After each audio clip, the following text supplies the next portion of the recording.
Hey loves, it's Jennifer. I am updating you guys today on my Chlomid experience and to kind of give you guys an update on where we are in our cycle. First of all, for those of you who have never taken Chlomid, this is the giant bottle that it comes in. Typically, Chlomid is a 5-day treatment, and my doctor prescribed it to me to take during cycle day 3 through 7. So when you open the pill bottle, there's just this little packet, and the packet has 5 little compartments for the Chlomid. And as you can see here, it's not a very big pill, so that is great news. When you see a giant bottle like this, you tend to worry. So I just want to make sure everyone knows the Chlomid pills are not huge and nothing to worry about in that regard. Now, the Chlomid pills that I had were 50 milligrams, and they are rather chalky. So I would definitely encourage you to have a glass of water ready. And it's really important to drink a lot of water with your Chlomid as well as daily while taking Chlomid. So a couple of the side effects that I experienced were within the first 2 days. The first 2 days I experienced headaches, and basically the headache did not go away. I did some research and found that I was not able to take my Excedrin as I usually do when I have headaches, nor was I allowed to take ibuprofen, or nor was it recommended. So I did take extra strength Tylenol, and it did help a little bit the second day. The first day it didn't touch it at all. I wasn't able to wear my glasses like I usually do because of the pressure, and it was just a very persistent headache that lasted all day, all night, even when I was sleeping. So the first 2 days, really the first 3 days, headaches were very prevalent. By day 3, I slept a great deal. Day 3 was a Friday for me, and we get off work at 3 where I work, so I was able to come home after work and just sleep. And I think I slept until about 7 that night and got up and watched a movie with my husband and then went back to bed and had a full night's sleep. When I woke up, I felt a tremendous difference. It was almost as if I was really tired, or the headaches made me tired, but that was another symptom I experienced. It wasn't as bad as like when you're pregnant tired, but it was just a mind-numbing headache that just made you feel ill, and you know, it was manageable. I still worked. I didn't have to take off work or anything like that, but definitely make sure you're drinking plenty of water and you're getting a good night's rest every night. A couple other side effects that I experienced were hot flashes, especially during night. It seemed like I woke up every hour or two taking the covers off and then putting the covers on, taking the covers off, and so on. And a few times during the day, I would have little pellets of sweat on my forehead and just feel really hot and clammy. But I never ran a fever, never had a temperature, above the norm. So it was just simply a hot flash. Another thing was that I had very vivid dreams. A lot of times I'll wake up and I'll remember something from the dreams that I had previously, and then it will fade away as the day progresses. But these dreams really stuck with me, and they were very real. So I don't know if that was just something that happened because it happened, or if it was related to the Chlomid, but that is something that I had not experienced very commonly prior to taking Chlomid. So I thought I'd mention it. Let's see. I didn't really have any mood swings at all. I didn't feel nauseous at all. Once I figured out that I needed to take in more water than I usually do, and I usually drink like at least 4 to 5 cups just while I'm at work, and then when I come home probably 2 more. So I get a good amount of water a day, but I realized quickly that I needed to be drinking water just constantly, and that really helped with the headaches. So ladies, make sure you're getting your water. I don't really think there were really any other side effects.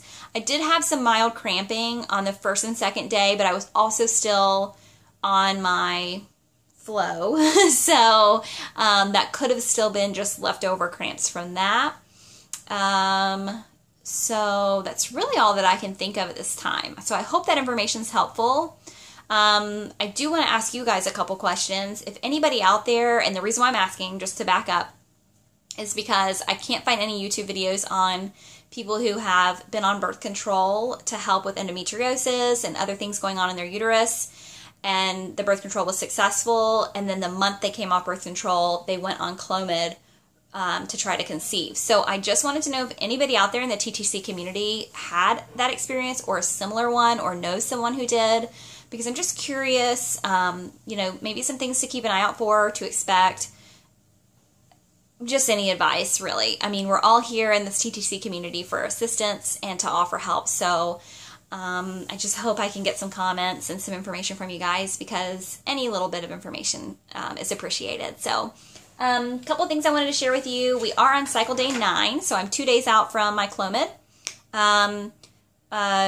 So typically I have very long cycles, but since I was regulating through birth control over the last 6 months, I am just charting based off of a 28-day cycle, since that's what I have had while I was on birth control. I have no idea if my body will go ahead and revert this first month, or if it will still think I'm a 28-day cycle. So I'm just going to go ahead and test for ovulation every day. So I've been using my basal body thermometer every morning, and I've been charting my temperature. So I haven't received, you know, the big spike yet, or really anything that has made me think that ovulation is coming. Today, however, I do feel like my breasts are a little heavier, and there is some mild cramping going on down there. So I'm thinking that I am producing eggs, or at least I hope that is the reason for the mild cramping. So I've also, I took an ovulation test on cycle day 5 and cycle day 7. Today is cycle day 9. So I'll probably do an ovulation test tomorrow on cycle day 10. For 28-day cycles, it's recommended that you start charting your ovulation, or not charting, but taking ovulation tests around cycle day 11. So I'll probably go ahead and just start tomorrow on the cycle day 10 and just keep going throughout until I get my BFP. So this is kind of what I'm doing here. I'm writing down the cycle day and the date, the time that I took the ovulation test. And of course, as you can see here, these are negative. For those of you who don't know, the ovulation tests are only positive if both lines are equally as dark as the other, or if the test line is darker than the control line. Unlike pregnancy tests, when you get 2 lines, you're pregnant, the ovulation test works a little differently. So if anybody has any questions about some of the ovulation brands that I've used, the ovulation test brands, I'm happy to share that with you. I feel like I've tried them, just about all of them. This is absolutely my favorite. I'm happy to do a video on it.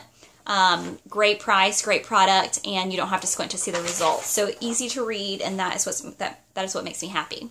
Also, we're going to be using Pre-Seed, which I got from earlypregnancytest.com.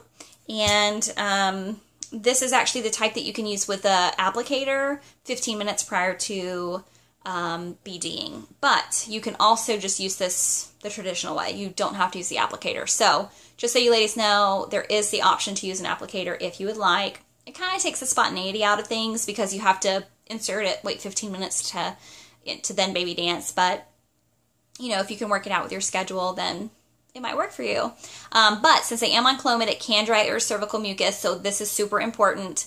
If any of you are looking for a good lubricant and you're trying to conceive, make sure that there is no like sperm killer within the ingredients. So make sure you read everything thoroughly. Obviously written right on here, it says for use when trying to get pregnant, so you know this is going to be a good one. But a lot of the ones over the counter at your local pharmacy or something like that will have a spermicide in it. So you want to make sure you stay away from that because obviously a spermicide is not good for the sperm. So you will most likely not conceive if you have a spermicide in your lubrication.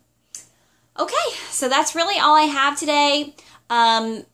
Just kidding, there's one more thing I wanted to mention. When you're taking Chlomid, ladies, you should take it at the same time consistently for the 5-day cycle. I decided to take my Chlomid at night. I took it at 8:15 p.m. every evening because I knew that was a good time for me. I knew I'd be awake, close to bedtime, and home.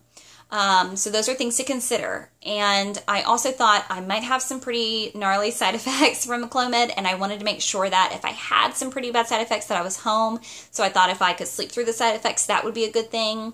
But you are able to take it in the morning or at night. It's completely up to you, ladies, but I'm definitely glad that I took it at night. So Okay, that's my video. I hope this helps, and I look forward to hearing your comments. Baby dust to everyone. It is almost Wednesday, so happy early hump day. I hope everyone gets a positive this month, and until next time, bye, loves.